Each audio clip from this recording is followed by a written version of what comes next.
frère Selon,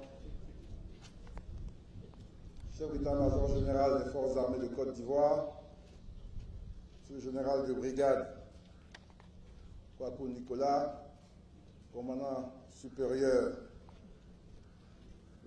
général de division Kwaku Nicolas, commandant supérieur de la gendarmerie, monsieur le chef d'état-major, général chef d'état-major adjoint des forces armées, les généraux commandants des forces armées, états-majors, officiers généraux, officiers supérieurs, sous-officiers, militaires du rang, chers amis, chers parents des militaires. La cérémonie qui nous réunit cet après-midi est très importante pour l'avenir de l'armée de Côte d'Ivoire. C'est une cérémonie d'abord chargée de grandes émotions, car il s'agit de célébrer le départ volontaire des gens qui ont marqué l'armée, qui ont donné leur poitrine pour l'armée, des gens qui ont souffert pour le pays,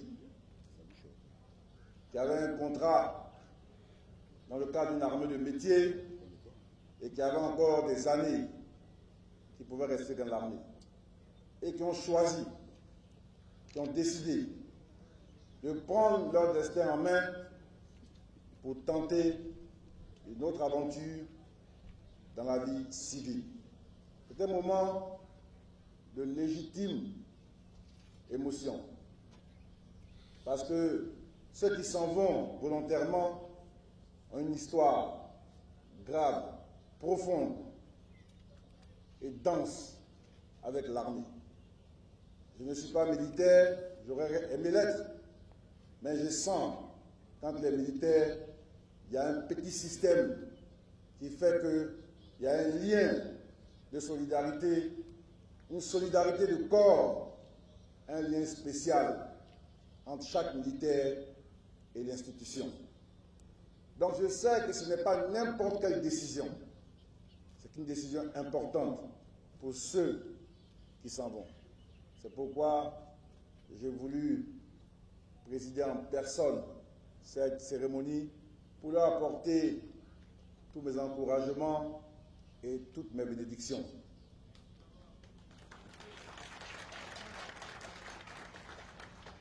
Ce matin, à une cérémonie à la marine, j'ai dit, et je répète, que la retraite ou le départ à la retraite volontaire n'est pas une sanction. Ce n'est pas une fin. Il faut que les gens arrêtent de voir la retraite comme la fin de la vie. Tellement les gens se débattent, « Ah, je ne veux pas aller à la retraite ». La retraite, c'est une légitime fierté. Quand on a servi son pays, qu'on a servi son armée, il vient le temps où on se donne l'opportunité de se servir soi-même et de servir sa famille.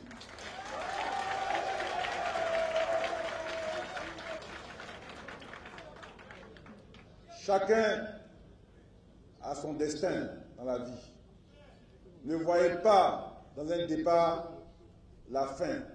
Bien au contraire, moi qui vous parle, j'étais admis en 4e année d'études de médecine, avec plein de copains. Mais honnêtement, au fond de moi, je ne sentais pas la fibre, je ne sentais pas la concentration. J'ai pris la décision. Je n'ai pas été renvoyé, j'ai dit j'arrête, je vais faire autre chose. Tout le monde m'a critiqué. Mon père m'a boudé pendant des mois. Des amis sont venus me voir, avec des professeurs agrégés. Mais jeune homme qui est intelligent, pourquoi tu ne continues pas? J'ai dit non, je vais dans 4e année, il reste encore 4 ans pour être docteur, après 4 ans pour être assistant, après 4 ans pour être professeur agrégé. Je sens que mes jambes ont envie de courir plus vite.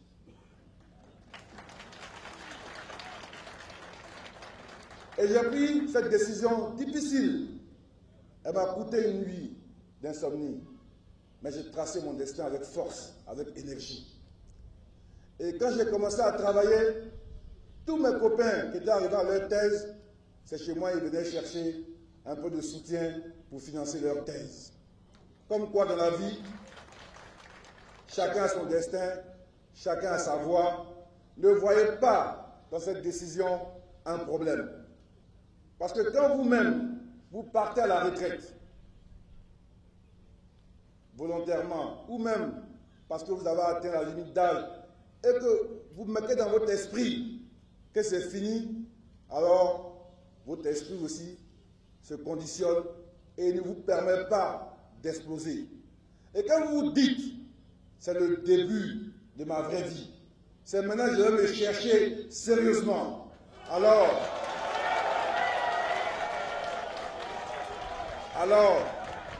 votre esprit se conditionne à porter vos ambitions. Moi, je vous fais confiance et on va tout faire pour suivre votre parcours grâce à un bureau chargé de la reconversion, pour vous accompagner, pour vous aider. Parce que si vous réussissez, vous allez donner envie à d'autres de choisir cette voie. Et dans le monde, les exemples sont légion d'anciens militaires qui ont réussi, qui sont des grands success stories de vie. Voilà aujourd'hui, et je voudrais profiter pour remercier l'ambassadeur de France avec qui nous avons beaucoup travaillé sur ces questions de réforme. L'ambassadeur de France en Côte d'Ivoire est un ancien militaire reconverti, ancien gendarme. Un jour il a arrêté, il avait fait Saint-Cyr, il dit je vais faire autre chose. Et c'est autre chose l'a amené sur les voies de la diplomatie. Aujourd'hui, il y a de nombreux exemples en France, aux États-Unis, des grands patrons qui emploient des ingénieurs, qui emploient plein de gens, qui ont été des militaires, qui ont arrêté. Je regardais il y a quelques jours le nouveau gouvernement de l'Autriche, le ministre de la Défense, son CV, c'est un ancien sergent. Le ministre actuel de la Défense, c'est un ancien sergent. Le général Colin Powell, qui a porté la diplomatie de l'armée américaine, c'est un ancien militaire qui a arrêté à temps. Simplement parce que le métier des armes n'est pas un métier facile, vous le savez. C'est un métier d'engagement, c'est un métier d'astreinte, c'est un métier très difficile. Tous les jours, vous devez pointer. Dès qu'il y a une petite faute, sanction.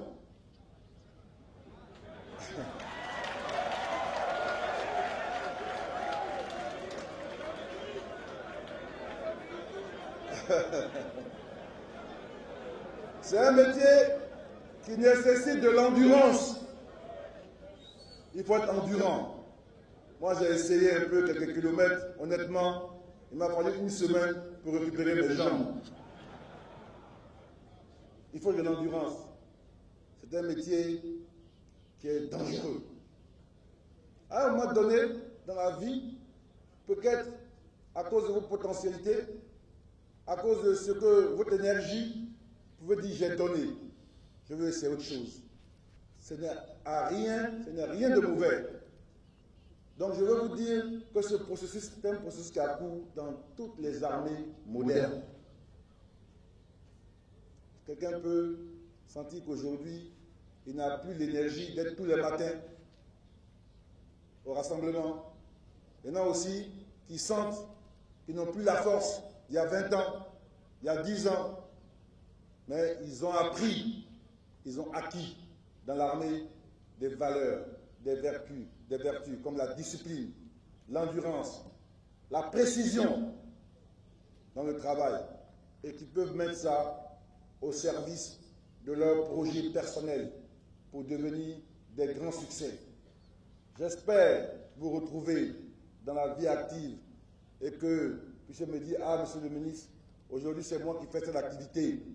C'est moi, mais je suis un ancien militaire. Et ne regardez pas les obstacles. Croyez en vous. Croyez en votre destin. J'ai vu le patron de l'hôtel Radisson aujourd'hui qui est à l'aéroport. Il m'a dit, monsieur le ministre, j'ai commencé, il n'y avait même pas 3 000 francs CFA. Et ces 3 000 francs CFA, c'était un prêt. Il y a de nombreuses réussites qui sont parties de 100 000 francs, d'1 million, de 2 millions. Donc, croyez en vous. Mettez toutes les chances de votre côté. C'est d'abord dans la tête. Vous devez avoir un esprit de gagneur.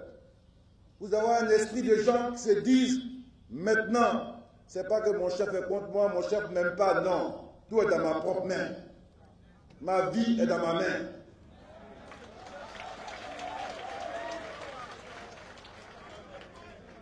Et ainsi, vous aurez fait la fierté de l'armée, votre famille avec laquelle vous êtes à jamais liés, ferez la fierté de votre famille, de votre femme, de vos enfants. Maintenant qui étaient tout le temps en mission, les femmes ne les voyaient pas, maintenant vous pourrez dormir 7 jours sur 7 avec vos femmes.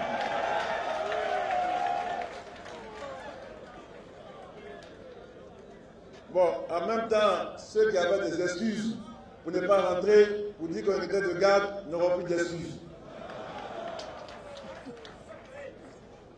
C'est un processus qui a été décliné dans la stratégie nationale de défense à travers la loi de programmation militaire.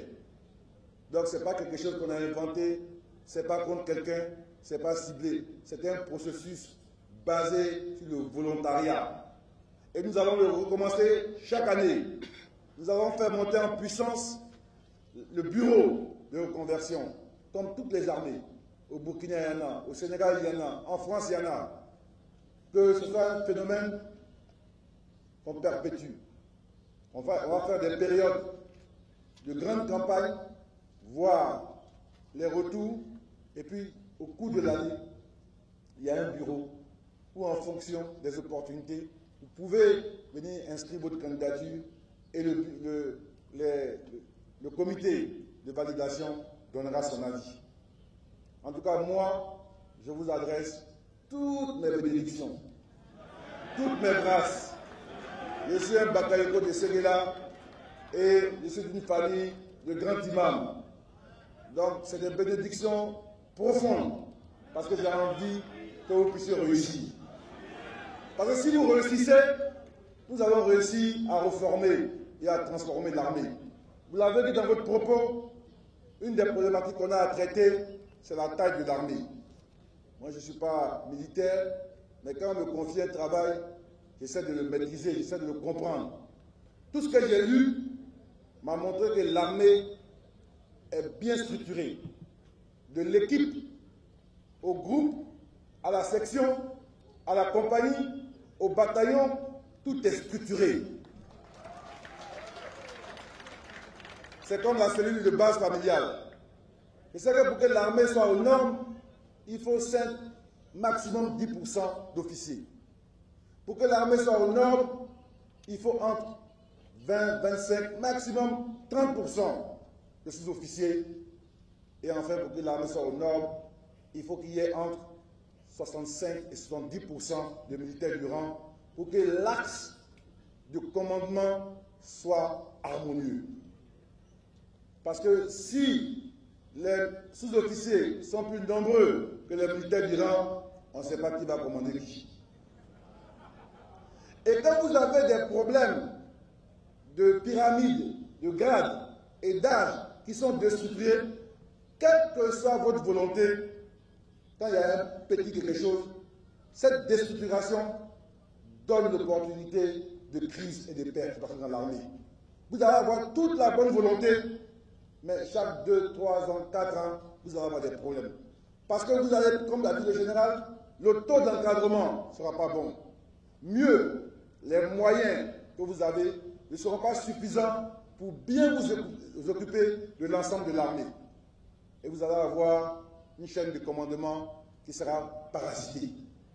Et quand vous avez ça, comme dirait l'autre, il ne faut pas sortir de Saint-Cyr pour comprendre, au bout du tunnel, vous allez avoir des problèmes.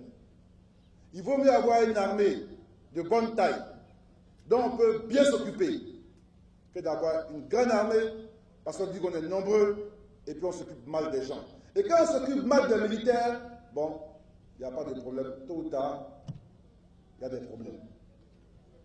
Donc il faut que nous puissions réussir de redonner à notre armée une pyramide de grades et une pyramide d'âge qui soit aux normes. Pour que tous les efforts qui sont consentis aujourd'hui par la hiérarchie pour la prise en main des éléments donnent des résultats. Et je compte poursuivre cette opération. Je pense que c'est l'opération la plus importante dans la reprise en main de l'armée de Côte d'Ivoire. Souvent, les gens voient des petits problèmes. Oui, il y a eu ça à Boaké, il y a eu ça à Côte Non. Le vrai problème structurel, c'est ça. La pyramide d'âge et la pyramide de grade.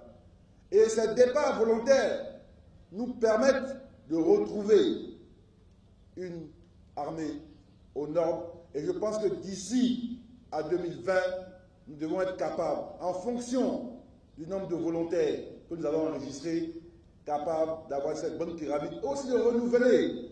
Parce que vous savez qu'il y a des tâches, c'est des tâches des petits. On ne peut pas faire ça. C'est difficile. Il faut de l'énergie, il faut de l'endurance du débutant. Donc c'est important que nous puissions réussir cela. Je compte sur vous. Parce que, je l'ai redit aux pompiers la dernière fois, l'armée, c'est l'épine dorsale d'un pays. C'est la base. C'est la protection d'un pays. C'est la grandeur d'un pays. C'est la stabilité d'un pays. C'est la sécurité à grande échelle d'un pays. Quand vous avez des problèmes dans l'armée, vous avez beau faire des progrès. Dans quelques domaines, les difficultés de l'armée vous font faire des pas de géant en arrière. Donc nous devons tous nous engager, si nous aimons notre pays, à faire en sorte que l'armée soit transformée, que l'armée soit modèle. Moi, je fais cette ambition, ce projet, avec passion. Parce que je trouve que c'est un privilège que dans sa propre vie, on a à un moment donné l'opportunité de servir son pays. Si nous réussissons ensemble, les Ivoiriens vont dire « Ah, l'armée nous faisait peur parce qu'elle sortait, elle tirait ça et là. Aujourd'hui, elle nous protège. Quand on voit un militaire, on se sent protégé. On a envie de courir vers lui comme un héros pour faire une photo avec lui. C'est ça notre objectif. Et je sais que les militaires, ils n'ont pas envie de créer des problèmes pour des problèmes. Ça leur apporte quoi? Mais comme tout était déstructuré, quand ils ont un problème, l'encadrement, les moyens ne sont pas là pour faire. Et moi, j'ai bien noté la bonne conscience, la grande conscience des militaires. Quand les militaires savent que c'est exagéré là, eux-mêmes ils stoppent. Quand ils savent qu'eux-mêmes, leur comportement là, ils limitent. Parce qu'ils sont investis de moyens que les autres n'ont pas. La société ne donne pas des armes à n'importe qui. Sinon, il y aurait des morts tous les jours. C'est parce qu'on a confiance à votre niveau de maîtrise. Si on donnait les armes à n'importe qui, vous-même vous savez ce qui allait se passer. C'est vrai, une fois en passant, on nous parle des militaires dans un maquis qui ne sait pas maîtriser, il est sanctionné. Une fois en passant, on parle des militaires qui ont des écarts de langage. Mais, en dehors des questions sur lesquelles on peut avoir des désaccords, où il peut y avoir des désaccords de la hiérarchie, j'ai noté une bonne conscience. Quand les militaires sont à leur bon droit, ils sont au service du pays et de la patrie. Et pour cela, je veux vous rendre cet hommage. Je veux réussir avec vous. Aidez-moi à réussir cette transformation de l'armée, cette transformation qualitative de l'image du militaire. Parce que c'est ensemble, on va profiter. Moi, on va me dire, bon, monsieur le ministre, vous avez réussi, bravo, mais aussi vous, vos enfants, vos amis, dans la rue, les gens m'ont dit, je suis fier de voir un militaire, je n'ai plus peur du militaire, le militaire me rassure, le militaire me protège. Voilà notre contrat. Et moi, pour réussir, je dois ouvrir mes oreilles, être à votre écoute. Et régler les problèmes dans le cadre de la chaîne de commandement. Car aussi, c'est un pilier de l'armée. J'ai bien compris que c'était un pilier de l'armée. Si tu veux sauter un, voilà, trois, deux va te rappeler qu'il y a un problème. Et c'est important que vous-même, vous soyez investis. Surtout vous qui restez, qui avez envie de demeurer des militaires. Ça ne sert à rien d'être dans un corps dont l'image est dégradée. Ce n'est pas pour les autres, ce n'est pas pour le pays. Et notre pays progresse. Tous les problèmes que nous traitons vont avancer. Vous n'allez pas me dire que dans des pays, d'autres pays africains qui ont moins de réussite que la Côte d'Ivoire, il n'y a pas de problème, il y a des problèmes. Mais on sait où on les pose, on se donne les moyens de les traiter. C'est ça que je fais la part des choses entre ceux qui veulent construire et ceux qui veulent créer des problèmes, inutilement, pour exister. Nous devons sortir de là. Parce que l'avancée du pays ne profite pas seulement aux gouvernants. Quand le pays avance, c'est nous tous qui avançons. Parce qu'on a des enfants qui vont à l'école, qui auront des perspectives. Et quand on est membre d'une grande nation, on est fiers. Regardez aujourd'hui, le monde entier vient en Côte d'Ivoire. Ce n'était pas le cas. Dès qu'il y a une réunion, tout le monde veut venir en Côte d'Ivoire. Demain encore, c'est l'ennemi du Qatar qui veut venir en Côte d'Ivoire. Donc, notre pays est en train de se mettre en position, en pole position. Et cela doit être porté par la puissance de son armée. L'armée ne doit pas être le point faible du pays. Je vous invite, tous, sous-officiers, officiers, militaires du rang, officiers supérieurs, à être investis de cette prise de conscience-là. Je vais la partager avec vous. Et nous allons réussir. N'en déplaise aux oiseaux de mauvaise augure, tous ceux qui rient, tous ceux qui sont contents qu'il y a des problèmes. Nous allons réussir. Quels que soient les problèmes, on va avancer. On va avancer. Quelles que soient les situations, on va avancer. Parce qu'on est déjà né, on ne peut plus reculer en arrière. On va avancer. Et je compte sur vous, et vous pouvez compter sur moi, pour que nous puissions avancer ensemble, courageusement. On ne doit pas avoir peur de se dire les choses. Et on ne doit pas avoir peur d'oser des réformes qui transforment radicalement l'armée de Côte d'Ivoire. Voilà les mots que m'inspire cette grande cérémonie. Je veux vous dire à vous tous, les militaires, moi je vous fais confiance. J'ai foi en vous. Je vous fais confiance. Je sais qu'ensemble, nous pouvons réussir et que nous allons réussir. C'est pourquoi je n'ai pas terminé mon propos sans adresser mes félicitations au général du corps d'armée, Sékou Touré, chef d'état-major général des armées, pour sa promotion, au commandant supérieur, à tous les généraux qui ont été promus et à tous les officiers supérieurs qui ont été promus par la commission d'avancement, dont les noms seront diffusés dans quelques jours par le secrétariat général du gouvernement. Voilà, pour moi, toutes nos décisions doivent être empreintes d'objectivité. Quand on nomme dans un grade, c'est que ça correspond à un besoin, à un emploi. C'est fini de nommer pour se faire plaisir. Parce que toutes ces petites injustices ont donné des frustrations aux éléments qui font que dès qu'il y a une opportunité, personne ne peut les maîtriser. Il faut que tout ce que nous fassions, nous ayons comme juge notre conscience. Notre conscience et les règles. Et tant que les règles seront respectées, vous allez avoir l'harmonie qui sera établie. Voilà, chers partants à la retraite, ce que m'inspirait cette cérémonie. Je peux vous dire que vous pouvez compter sur le gouvernement. Nous allons trouver toutes les solutions de facilité. Ce matin, on m'a appelé, on me dit non, dans les 15 millions, il y en a qui ont pris des crédits, il y en a qui doivent au FPF, je dis non, nous le gouvernement, on dit on donne 15 millions. Donc chacun aura ses 15 millions. Si une banque, il y a une dette avec une banque, dans le cas de la relation entre la personne et la banque, ça va payer, on ne va pas aller prendre l'argent des gens. Donc rassurez-vous, on ne va rien retirer de vos 15 millions, vous aurez vos 15 millions.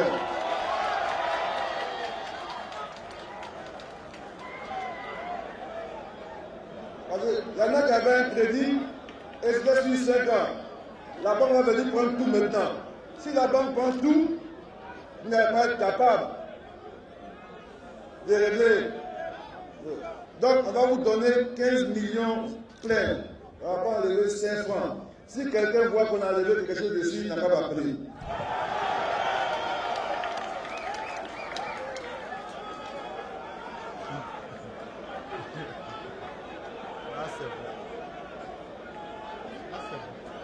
C'est par ces paroles que je veux vous souhaiter à tous ceux qui partent une bonne santé. Je demande à Dieu Tout-Puissant de vous établir dans une bonne santé, dans la longévité, et que Dieu ait sa main protectrice sur vos carrières, vos projets, et que vous soyez des succès dans la vie que Dieu vous